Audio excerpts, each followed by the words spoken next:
हाँ जी बेटा, चलो जी एक और छोटा सा कॉन्सेप्ट लेके आ रहे हैं बेटा आप लोगों के लिए, वो है हमारा issue of debenture as a collateral security. Sir जल्दी जल्दी कराते चलो ताकि हम लोग सब कुछ कवर कर सके। तो लिखो बेटा लिखो, debentures issued as collateral security, collateral security. Sir एक बार छोटा सा सब बता दो कंसेप्ट क्या है। बेटा बहुत सिंपल, बहुत सरल भाषा में समझा देता हूं। एक बैंक है, ठीक है सर, एक कंपनी है, ये बात भी समझ आती है। कंपनी बैंक से 10 लाख रुपए का लोन लेना चाहती है। कोई भी बैंक कंपनी को तब तक तो लोन देगा नहीं सर जब तक कोई चीज गिरवी ना रखी जाए, मतलब सिक्योरिटी ना करी जाए। अब कंपनी कहती है कि आप हमारी प्लांट और मशीनरी गिरवी रख लो। क्या रख लो बेटा? गिरवी रख लो। सर बैंक कहता है ठीक है, हम आपकी प्लांट मशीनरी गिरवी रख लेते हैं और आपको 10 लाख रुपए का लोन देते हैं 7% के हिसाब से। मतलब आपसे जो हम ब्याज चार्ज करेंगे वो किस रेट से करेंगे? 7% से। तो आपने बोला ठीक है सर, हमें तो इससे कोई ऐतराज नहीं है। लेकिन बैंक ने बोला कि साहब सुनो, आपके प्लांट और मशीनरी के बदले हम आपको सिर्फ 6 लाख रुपए का लोन दे पाएंगे। कितने का लोन दे पाएंगे? सिर्फ 6 लाख रुपए का। और कंपनी को चाहिए कितने का लोन? 10 लाख रुपए का। इस केस में कंपनी कहती है कि सर मेरे पास बाकी कोई एसेट्स नहीं है जो गिरवी रखे जाएं। तो बैंक कहता है डरने और घबराने की जरूरत बिल्कुल नहीं है। आप अपने डिबेंचर्स गिरवी रख सकते हैं इन एडिशन। इन एडिशन किसके एडिशन में? सर प्लांट और मशीनरी के एडिशन में आप डिबेंचर्स भी क्या रख सकते हैं? गिरवी रख सकते हैं। मैं मानता हूं कि ये डिबेंचर्स हैं 11% के। कितने के बेटा? 11% के। तो अब कंसेप्ट ये बना कि कभी कभी कंपनी को लोन लेने के लिए जब भी कभी कोई एसेट्स गिरवी रखना पड़ता है, सिक्योरिटी देनी पड़ती है, तो वहां पर प्राइमरी सिक्योरिटी के साथ, प्राइमरी एसेट्स के साथ जब सेकेंडरी या कोलेट्रल डिबेंचर इशू किए जाते हैं तो उसको बोला जाता है debenture issued as a collateral security. Sir आपने एक वर्ड यूज करा प्राइमरी सिक्योरिटी के साथ, इन एडिशन होता प्राइमरी सिक्योरिटी। बेटा प्राइमरी सिक्योरिटी मेरी यहां पर है प्लांट और मशीनरी, क्योंकि मैं प्लांट और मशीनरी लेके गया था अपने यहां पर डिबेंचर्स को गिरवी रख सॉरी मैं यहां पर प्लांट और मशीनरी लेके गया था अपने यहां पर लोन लेने के लिए। लेकिन प्रॉब्लम ये आ रही थी कि उसके बदले कंपनी हमें उतना लोन नहीं दे रही थी, इसलिए मैंने प्लांट और मशीनरी के साथ साथ डिबेंचर्स को गिरवी रखा और बदले में ले आया 10 लाख रुपए का लोन। एक मेरा प्यारा सा छोटा सा एमसीक्यू का क्वेश्चन, मुझे बताओ इस वाले केस में जो बैंक मुझसे इंटरेस्ट चार्ज करेगा, क्या चार्ज करेगा बेटा? इंटरेस्ट। वो 7% पे करेगा कि 11% पे करेगा? तो याद रखना बैंक मुझसे सिर्फ उतना रेट ऑफ इंटरेस्ट चार्ज करेगा जिस रेट ऑफ इंटरेस्ट पर उसने मुझे लोन दिया था। प्लीज एमसीक्यू में पूछेगा सीबीएसई, बी केयरफुल। कितने परसेंट पे? सर इसका मतलब 7% पे चार्ज करेगा। तो रेट ऑफ इंटरेस्ट कितना होगा? 7%। मैं दोबारा रिपीट कर देता हूं, कोलेट्रल सिक्योरिटी का मतलब होता है जब भी कभी कंपनी बैंक से लोन लेती है तो प्राइमरी सिक्योरिटी के साथ अगर एडिशनल सिक्योरिटी गिरवी रखी जाए और एडिशनल और सेकेंडरी सिक्योरिटी के तौर पर अगर डिबेंचर्स गिरवी रख दिए जाएं तो उस प्रोसेस को बोलते हैं debenture issued as a collateral security. And साथ ही साथ अगर रेट ऑफ इंटरेस्ट की बात करें तो यहां पर रेट ऑफ इंटरेस्ट चार्ज करेगी कंपनी सिर्फ कौन से वाला? जिस रेट ऑफ इंटरेस्ट से बैंक ने कंपनी को लोन दिया था। खत्म बात। सर मुद्दा था, ये तो थी थ्योरी, सबको समझ आता है। हमें बताओ हमें क्या करना? बेटा आपको करनी है जर्नल एंट्री। क्या करनी है? Journal entry. और साथ ही साथ बनानी है बैलेंस शीट। तो सर जर्नल एंट्री की अगर मैं बात करूं तो यहां पर दो मेथड है। पहले मेथड का नाम है पहला मेथड, दूसरे मेथड का नाम है दूसरा मेथड। सर ये तो बड़ी मजेदार बात। First method, second method. First method में कहता है bank account debit to bank loan.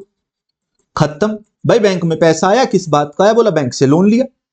दूसरा क्या कहता है? दूसरा मेथड कहता है कि ना ना ना, मजेदार बात नहीं है सर। पहला बात तो ये कि bank account debit to bank loan, ये बात तो समझ आती है, इसमें तो हमें कोई दिक्कत वाली बात ही नहीं है, क्योंकि बैंक में पैसा आया, क्योंकि बैंक से लोन लिया। लेकिन जो डिबेंचर्स गए थे उनकी भी तो एंट्री करो बेटा। ये वाले डिबेंचर्स जो गए थे इनकी भी तो एंट्री करो। तो हमने कहा ठीक है, हम इसकी एंट्री करेंगे debenture suspense to debentures. Oh my God. तो अब हमें ये बताओ सर कौन सा मेथड याद रखना है, पहला कि दूसरा? बेटा पहला कभी याद मत रखना। तो कहने का तात्पर्य यह है कि सिर्फ और सिर्फ दूसरा मेथड याद रखना है। और दूसरे मेथड मेरी ये दो एंट्री बनती है, जो कि पहली एंट्री बनती है bank account debit to bank loan और दूसरी बनती है मेरी डिबेंचर्स टू ना ना ना डिबेंचर सस्पेंस टू डिबेंचर्स। चलो सर क्वेश्चन कराओ, मुद्दा क्वेश्चन है। मैंने कहा आओ आओ आओ। चलो सर बेटा एक क्वेश्चन है आपका 18, ये तो दूंगा होमवर्क में, और मैं कराऊंगा क्वेश्चन नंबर 19। चलो सर फिर आप क्वेश्चन नंबर 19 कराओ। एक क्वेश्चन मोर देन सफिशिएंट है। पहला कहता है मेघनाथ लिमिटेड टू का loan of ₹1,20,000 from bank loan and deposit 1408% debentures of 100 each as a collateral security along with primary security worth ₹2 lakh। कहता है कि मेघनाथ लिमिटेड ने एक लोन लिया 1,20,000 रुपए का। मैंने कहा पहले एंट्री मारो 1,20 वाली। Sir bank account debit to bank loan, रट दो बेटा रट दो, कुछ दिमाग नहीं लगाना। कितने की? 1,20। साथ ही साथ कहता है कि 1400 डिबेंचर्स 8% वाले 100 रुपए के हिसाब से कोलेट्रल रख दिए along with primary security 2 lakh. Primary security जो एसेट्स रखा उसकी वैल्यू है 2 लाख। मुझे प्राइमरी का कुछ भी नहीं करना है, मुझे किसका ध्यान रखना है? डिबेंचर्स का। तो लिखो नलायको लिखो डिबेंचर सस्पेंस टू कितना 8% डिबेंचर्स। सर वैल्यू बताओ बेटा, वैल्यू बोल तो रहा है फुल क्वेश्चन खुद ही, क्या क्या चाहते हैं आप? सर क्या बोल रहा है? बोल रहा है 1400 डिबेंचर और एक डिबेंचर 100 का, इसका मतलब 1,40,000। क्या मतलब हुआ बेटा इसका? सर इसका मतलब हुआ 1,40,000। हाँ बोलो हाँ। एक सेकंड, ओहो बेटा इसका मतलब हुआ 1,40,000 रुपए का क्या है मेरा? डिबेंचर से। कोई नहीं छोड़ो। तीसरी बात आगे कहता है कंपनी अगेन टू का लोन ऑफ 80,000 आफ्टर 2 मंथ। फिर 80,000 रुपए का लोन ले लिया बैंक से। लिखो बैंक से लोन लिया तो sir bank account debit to bank loan. भाई जितनी बार लोन लोगे उतनी बार 2 एंट्री करनी पड़ेगी, खत्म बात। 80,000 रुपए का इस बार लोन ले लिया, फिर अब लोन लिया तो फिर डिबेंचर्स इशू करे होंगे। कहता है and one deposit 1,008% debentures 100 each as a collateral. और कोलेट्रल की एंट्री क्या होती है? Debenture suspense to debenture. बोलो बेटा बोलो कितने? सर 1,000 इंटू 100 सो कोल्ड 1,00,000 रुपए। ये लो खत्म, एंट्री तो हो गई समाप्त। अब हमें क्या चाहिए बेटा? हमें चाहिए बैलेंस शीट। क्या चाहिए? Balance sheet. क्योंकि क्वेश्चन की रिक्वायरमेंट है क्या है? How will you show the issue of debentures and bank loan in the balance sheet of the company. आप बैलेंस शीट में कैसे दिखाओगे? तो मैं आपको अगली स्लाइड पे दिखाऊं। हाँ जी ये लो सर। बेटा बैलेंस शीट याद रखना, बनाओ मेरे साथ साथ। Sir particulars, note number, current year, क्योंकि डेट नहीं दे रखी तो आप ऐसे लिख सकते हैं, और प्रीवियस ईयर। प्रीवियस ईयर का हमें कुछ डाटा दे ही नहीं रखा तो मेरा काम चल जाएगा।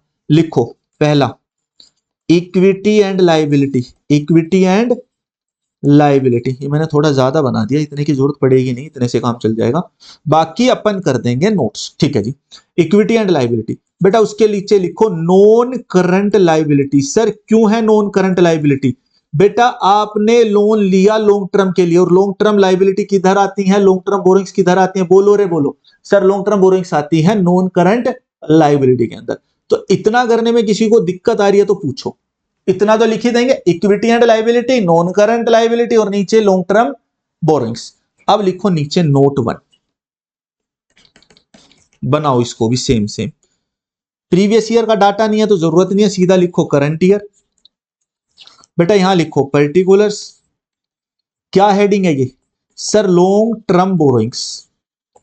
बताओ बेटा आपने लॉन्ग टर्म बोरोइंग्स करी क्या है? सर 8% के डिबेंचर्स इशू कर दिए मैंने। ये रहा 1,40 और 1,00,000, टोटल हो गए 2,40,000 के। ठीक है साहब, कितने के बेटा? 2,40,000 माइनस या लेस जो भी लिखना चाहे, माइनस डिबेंचर सस्पेंस। सर क्या बात है, ये तो कुछ हुआ ही नहीं। मैंने कहा कुछ नहीं हुआ, करना भी कुछ नहीं था, करते भी क्या? Nothing, minus, that's it. 2,40,000 के डिबेंचर इशू करे और आपने माइनस कर दिया डिबेंचर सस्पेंस करके 2,40,000, क्योंकि बेटा वो आपने गिरवी रखे हैं, लायबिलिटी नहीं थी वो आपकी।